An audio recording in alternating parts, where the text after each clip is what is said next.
The day was well along, and it became a rather boring day to be a park ranger in southern Illinois. And actually, most days it's boring to be a ranger here in southern Illinois. But this day had been especially uneventful. No suspicious-looking people. No harsh odors suggesting secret meth labs. I had all but completely given up on the notion of seeing any action when a woman ran right in front of my patrol car, and if I had been half a second slower on the brakes, I would have creamed her.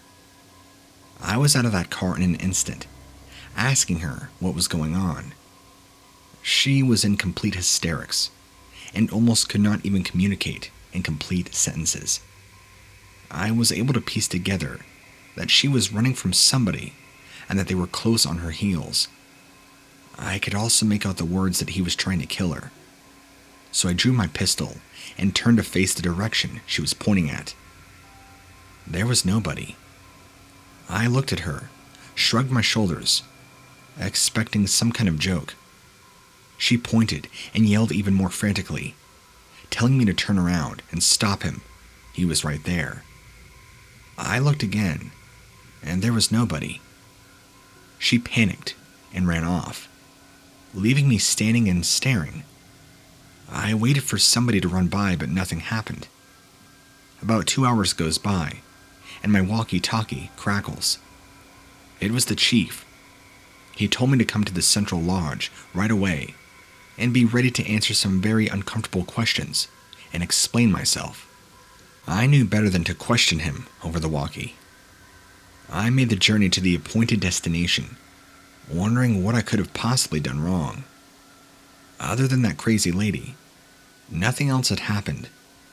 The day had been pretty much dead. When I arrived at the lodge, there was the crazy lady, with her hair in her hands, clutching at it furiously. She was speaking to 2 other officers, and there were 4, maybe 5 squad cars in total. I can remember the chief eyeing me, with anger in his eyes. I asked him what was going on. He informed me that according to this woman's statement, she had gone to me for help, and I refused. I just let the maniac they had apprehended chase after her without interfering. I asked him what maniac was he talking about. I hadn't seen anybody when I was dealing with her. He gave me a look, incredulously, and asked me if I was blind, pointed at the back seat of the squad car closest to us. I looked at the indicated car, and again there was nothing there. I looked at the chief, waiting for some joke, some prank. Maybe I'd have to explain all of this, but there was nothing. The chief continued his stern and serious look. I then turned to the woman, and there was no indication that nothing was a joke. She was a complete and utter mess, while she was being continued to be questioned. The chief told me to go ahead and go home, and to consider looking into a different line of work, since I couldn't even aid a woman who was in danger. I was now turning angry. If I was supposed to be amused, I wasn't. This was being taken way too far. I waited until the chief had his back turned, reached under my pant leg, pulled out my knife that I like to keep close. I opened the back seat of the squad car and I stabbed the seat repeatedly, and made a bunch of exaggerated ripping and tearing motions at the empty air, especially where a throat and groin would be. The woman was the first one to see what I was doing, and her jaw dropped. The officers followed her gaze, and so did the chief, and they imitated her to the look of shock. That's when I looked at them, shrugged, and said, "Hey, if you get to murder my career, I get to murder your cheap joke." Well, currently, I'm writing this story to you from prison. I am currently under intense psychiatric evaluation. I have vehemently maintained that there was nobody in the back seat, and that there was nobody chasing that woman, that it all has to be one large joke. In fact, some of my colleagues have shown me pictures of the back seat of the squad car. The only explanation I have is that they painted it in synthetic blood after they took me away. The body handcuffed and slumped in the back seat is a hired actor. They showed me my blood-stained clothes that had been taken as evidence. I'm still waiting for somebody to come forth and tell me that this was all been one big elaborate joke. Maybe I'm the crazy one. Maybe working that job makes you go insane.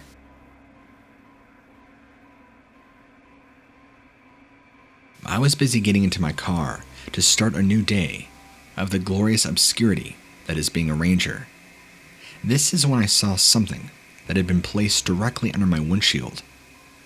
It was a small wooden doll, about the size of my thumb. The head was in proportion to the body, but it got my attention right away, and it was the fact that the doll looked awfully a lot like me in the face, likely carved with a knife. Somebody had captured my likeness. It was kind of creepy, but also cool. I couldn't exactly think off the top of my head who I knew that had this kind of talent. I checked in at the lodge for a coffee break several hours after, and when I approached the coffee machine, I saw yet another wooden figure. It looked just like me, except this one had been burned so that the wood was ashy and black. My eye sockets had been left untouched, so they were lighter color, giving the figurine a very creepy cast. I asked around about it, and nobody really had an answer. All two people in the lodge, the lady answering the phones and the janitor, had clearly no idea who had left it, nor had they seen anybody come in. I went back on patrol, trying to brush it off and not think about it. I pulled over to pick up a bag of trash that had been carelessly left by roadside. And no sooner had I touched the bag, I felt the warm push of an explosion behind me. Something had detonated inside my car. Something on the level of an IED. The world at the time felt like it was moving in slow motion for several long seconds. If I hadn't gotten out of the car to pick up that garbage, I wouldn't be here. I reacted in further alarm to see that I was bleeding. I figured that some shrapnel from the vehicle had caught me in the side next to my pocket. After all, as much blood as there was, all my flesh appeared intact. There was nobody around, so I had zero issues with pulling down my pants to look at all the wound more carefully. But I couldn't find any such thing. It dawned on me then that the blood was not mine, nor coming from me. I looked at my burnt figurine, and the blood was coming from the figurine, from its eyes. I looked at the blood in total disbelief, and it was real blood. I could smell the iron. That's when I lost it. My vision began to blur. I had to sit down. Naturally, there was an investigation, but nothing turned up. The only thing they found out that was the blood coming from the statue was real blood, and nobody had a real rational explanation.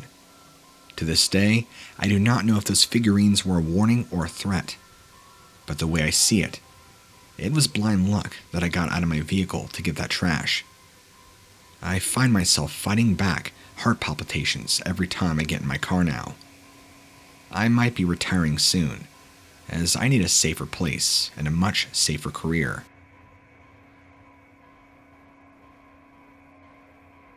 One of the creepiest things I've ever discovered when I was on night patrol as a park ranger.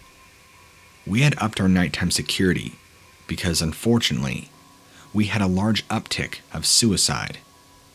It isn't exactly uncommon, but a tragedy for the family left to grieve, and also not nice for the poor rangers like us who find them. Let's just say gunshot to the head versus hanging. There is almost no contest as to which is worse to come across.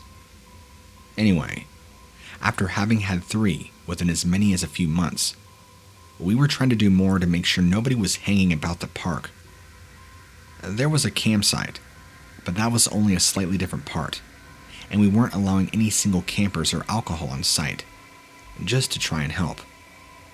At this time, it was my 4th night shift in a row, and so far so good.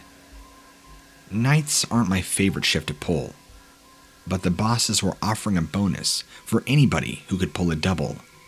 and my kids at the time were in high school. Anything to add to their college pot was more than helpful.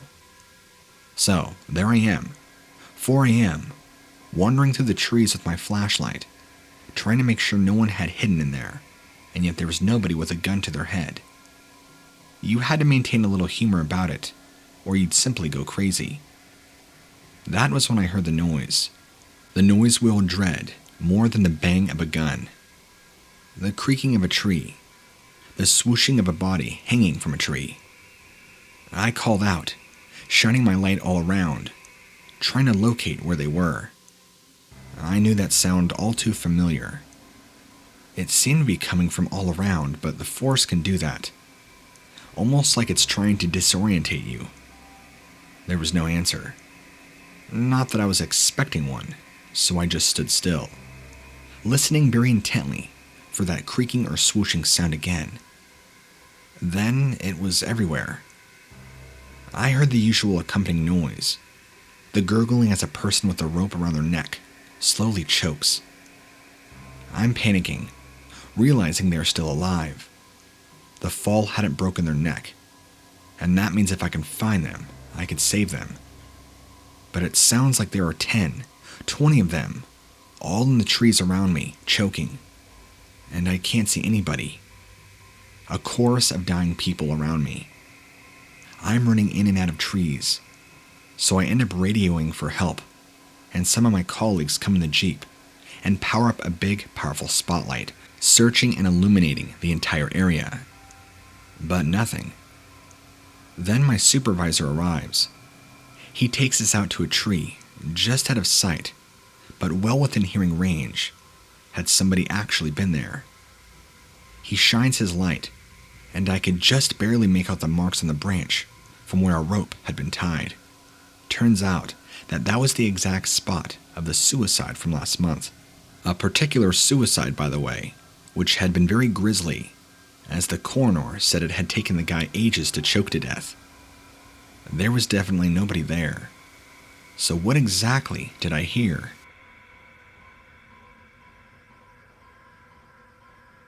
Being a park ranger, I have come across all sorts of strange things.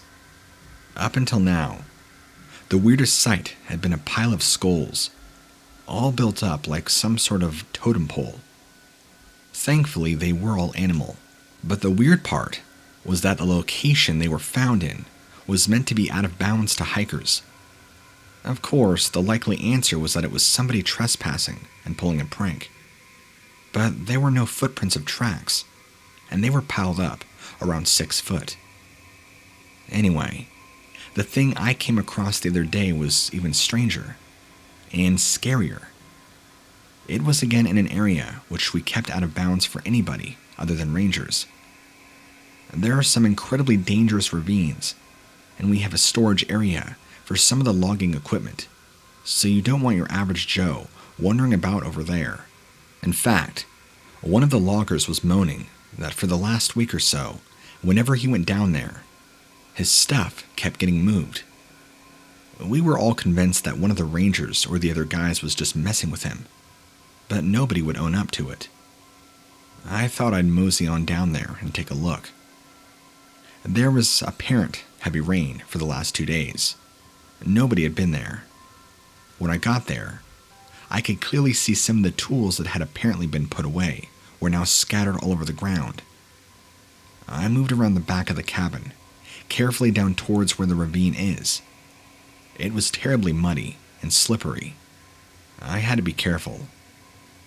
Between 2 of the trees, heading into the drop, was a deer.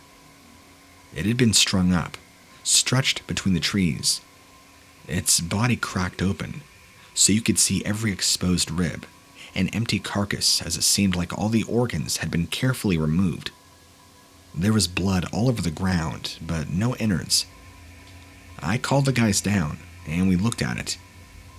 We had years and years of experience between us, but never had any of us come across something like that before.